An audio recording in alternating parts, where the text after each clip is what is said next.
Losing Weight, the Weight Loss Formula with Brian Jackson. I am not a physician. I have never worked in the healthcare, nutrition, or exercise fields. I am not a professional. This video is not intended as expert medical advice. I'm currently in the process of losing weight. This video outlines the formula that guides my weight loss planning. Let's begin this video by looking at the weight loss formula. Weight change, whether up and down and to the degree that it changes, is based on the following formula.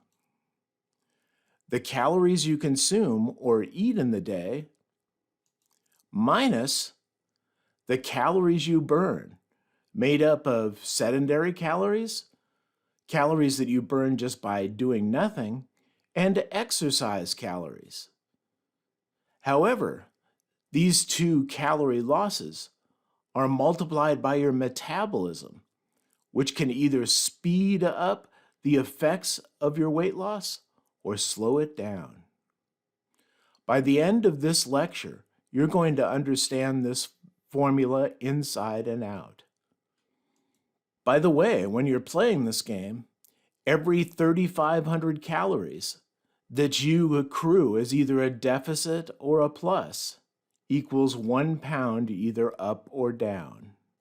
Let's take a look at an example. Suppose that we consume 2,000 calories in a day. 2,000 calories is the FDA recommended daily allowance of calories for the average person. And for sedentary calories, I have a number of 2511 to maintain my weight, doing typical things as a sedentary human. If I look at exercise calories, let's say I exercise enough to burn 489 calories. That's quite a few calories at 67 calories every 15 minutes. What am I doing? Maybe somewhere around 2 hours worth of walking? And my metabolism is a 1. It's a wash. It has no effect on things. My 2,000 calories consumed minus 3,000 calories burned produces a deficit of 1,000 calories, or 2 pounds per week. This should be 1,000 times 7 equals 7,000, or 2 pounds. Next, let's take a look at the constraints on weight loss.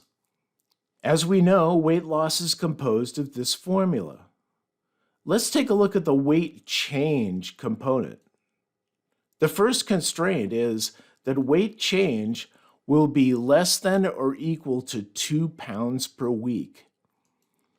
No more than 1,000 calories per day deficit. This is known as safe weight loss. If you lose more than 2 pounds a week, then you're treading into the unsafe territory. So one of the things you may have been wondering is, how long will your weight loss take? Well, if you want to lose 50 pounds at 2 pounds per week, would take 25 weeks or 6 months. Constraint number 2, never embark on a weight loss plan without your physician's consent and guidance. You need a professional in charge of your weight loss plan.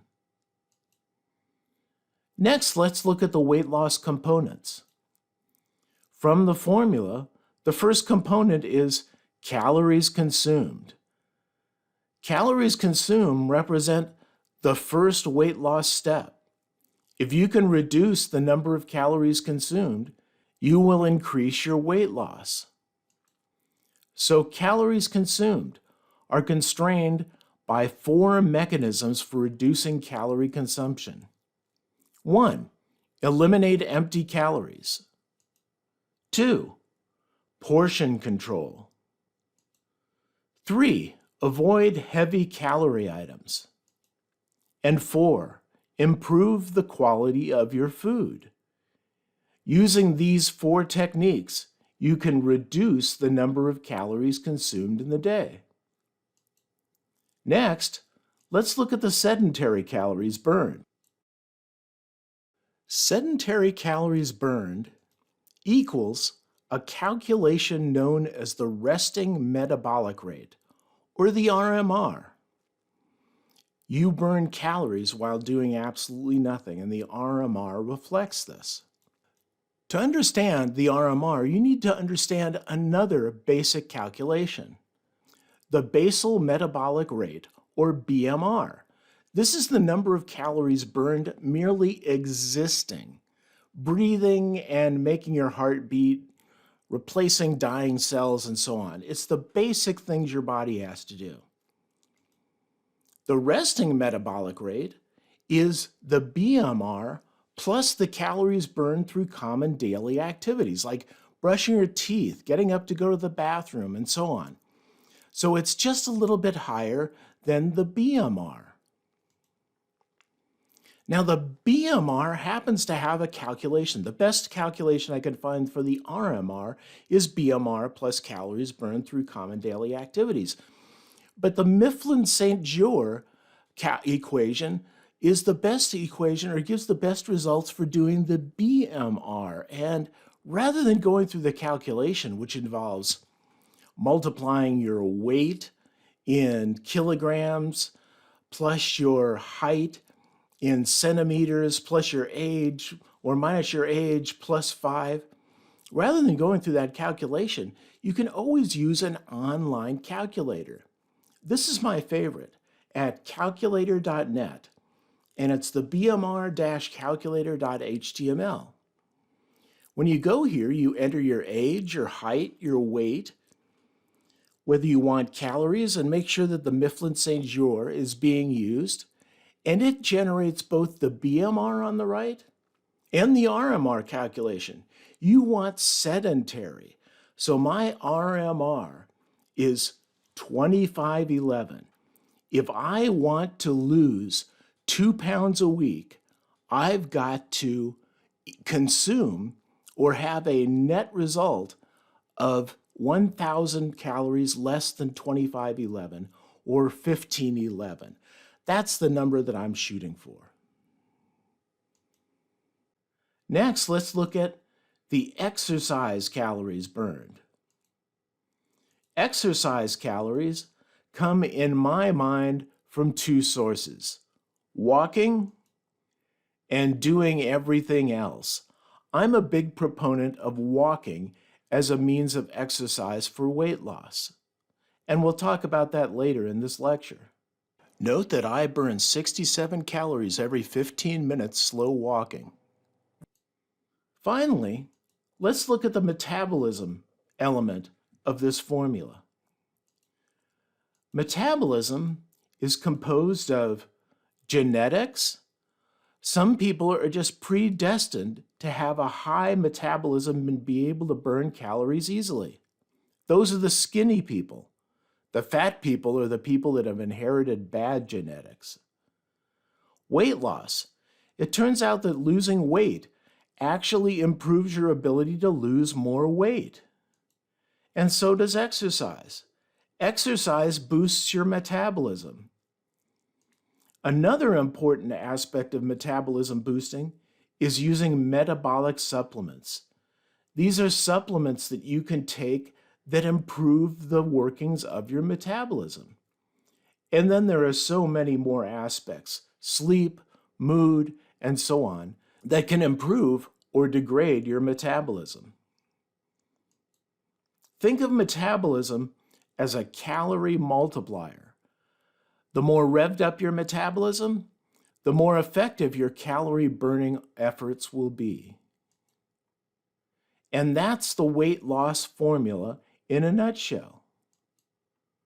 Next, I'd like to look at specific components that had sub-elements, beginning with reducing the number of calories consumed. If you remember the effects on it, we had 4: eliminate empty calories, portion control, avoid heavy calorie items, and improve food quality. Let's take a look at each of these one at a time, beginning with eliminating empty calories. Just what are empty calories that we should eliminate from our diet? You know, soda, cake, pie, cookies, candy, and so on. And the most difficult of empty calories to eliminate, alcohol. This has been a particular challenge of mine. What you want to do is eliminate all calories from your diet that don't have to do with sustaining your health and adding nutrition. These are all just sweets to satisfy your sweet tooth. And they're some of the most caloric food that you can be eating. Try to eliminate them from your diet. Next, let's look at portion control. And this is simple. Just eat less of everything than you ate before. Instead of ordering a large, order a small. Instead of supersizing, just leave the meal regular. Maybe you won't finish the entirety of your spicy jambalaya so that you can reduce the number of calories you consume. Next, let's take a look at avoiding heavy caloric items. What would that include? Sour cream on things, extra cheese, pretty much anything with sugar. Avoid these caloric items by eliminating them from your diet. And finally, we look at improved food quality. This typically has to do with replacing processed foods with natural foods, organic foods, non-GMO foods, and eating more lean meats and vegetables. So if you improve the quality of your food, you'll generally end up dropping calories. Note that you need not change the food you eat to diet. Let's take a look at a sample meal from McDonald's, and we'll reduce it using our 4 techniques. It begins with the Big Mac at 550 calories. To that, we add large fries at 510, a large Coke at 290, and finally finish it off with dessert, an apple pie for 270 calories. This produces the whopping number of 1,620 calories. The standard recommended calories for a day for a person is 2,000, and this almost reaches it in a single meal. Now, let's apply our calorie reduction techniques to these numbers. First, we look at eliminating empty calories. The obvious one here that we don't need is apple pie. That just needs to go all together. All desserts and sweets need to be eliminated. By eliminating the apple pie, we've dropped our calories by 17% to 1,350 calories. Let's apply the next technique, portion control. Hey, instead of large fries and a large Coke, what if we got small fries and a small Coke? That would reduce our caloric intake by another 27%. We're now down to 910 calories for this meal, or 56% of the original amount. Now let's apply avoid heavy calorie items. The Big Mac, it includes a center bun and highly caloric secret sauce. Well, what if we were to remove the center bun and use only half the sauce by scraping it off while we remove the bun? That would eliminate another 7% from the total calories. Finally, let's look at improving food quality. What if we replace the small Coke with a large iced tea? Unsweetened iced tea has no calories, so we just eliminated 150 calories. And the end result is a 655 calorie meal, which is 40% of the original caloric intake. This is a useful example of how you can take a standard meal you're eating now and apply these techniques to drastically reducing the caloric intake. Next, let's look at exercise. We've already established that sedentary calories, but what about exercise calories burned? Let's take a closer look at that. I broke exercise into walking and other activity. One of the fundamental rules of weight loss and exercise is that 80% of weight loss has to do with diet and 20% with exercise. So I prefer to emphasize diet over exercise. By the way, it's harder to take off pounds than it is to not put them on in the first place. Now, it just so happens that there's also a walking calculator. Here you enter your age, your height, your weight, and the speed that you're walking. Now, I pick slow and a duration of 15 minutes, and sure enough, it generates that my calories burned is 67. It also calculates my BMR along the way because that's part of the calculation, as you can see at the very bottom of the screen, for calculating calories burned per 15 minutes walked. And notice on the right, you can use calculators for running, bicycling, swimming, all these different calculators for different activities. Now, I found this at the website located here. It's a rather complicated URL. All you've got to do is pretty much search for walking calorie calculator, and you'll find an online calorie counter. Here's the benefits of walking. Anyone can do it. No special equipment is needed. It's a low-impact exercise, so it doesn't beat up your body. You can do it anywhere. You can do it anytime.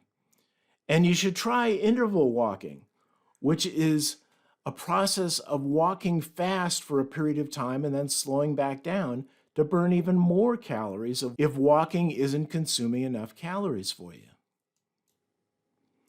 The downsides of walking is there's one big one. Calories are burned slowly during walking. So you've got to walk a lot. It takes a lot of time to burn calories just by walking. And by the way, you don't need a fitness tracker to count calories burned through exercise. Slow walking for me burns 67 calories every 15 minutes. So I just record the time I spend walking and multiply the number of 15-minute intervals by 67 to figure out how many exercise calories I'm burning. Next, let's talk about metabolic supplements. These are supplements that you can take, usually in pill or capsule form, that improve the functioning of your metabolism. It revs up your metabolism. Let's take a look at this.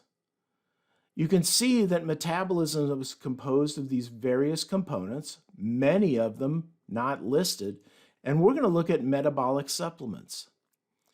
One of my favorite sources of supplements is Dr. Andrew Lessman, and this is just one example of a metabolic booster that he provides. It includes several plant-based components found in nature. And I'm up for anything that will boost my metabolism. Now, supplements are a booming market, and there are a lot of them out there that don't really do anything, so be careful when shopping for supplements. The next thing that I want to talk about is an application called Lose It. Now, I have no ties to Lose It. I have no affiliate links. I make no money for referring them. I'm just telling you about an application that I use to track calories. And if you look at the main screen for Lose It, it's really neat. Notice in the upper left-hand corner, I have a budget of the number of calories that I can eat today. And it is calculated by finding my RMR, my resting metabolic rate, and subtracting 1,000 because I'm trying to lose 2 pounds per week. And it comes up with 1519.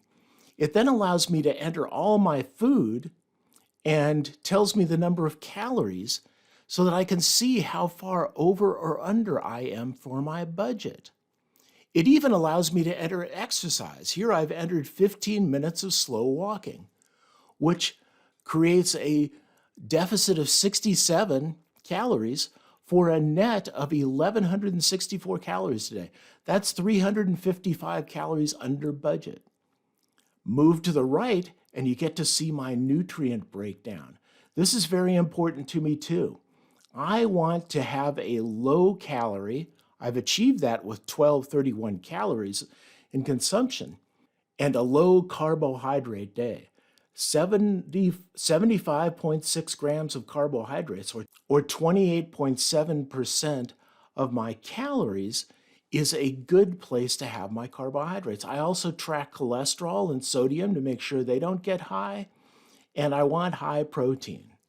So I do all of these things via Lose It. It's an application that I recommend. I'm paying $39.99 per year to license it. And with that said, you've made it all the way through the weight loss formula. You should understand this formula now in detail. In future lectures, we're going to talk about other components of weight loss that work into this formula.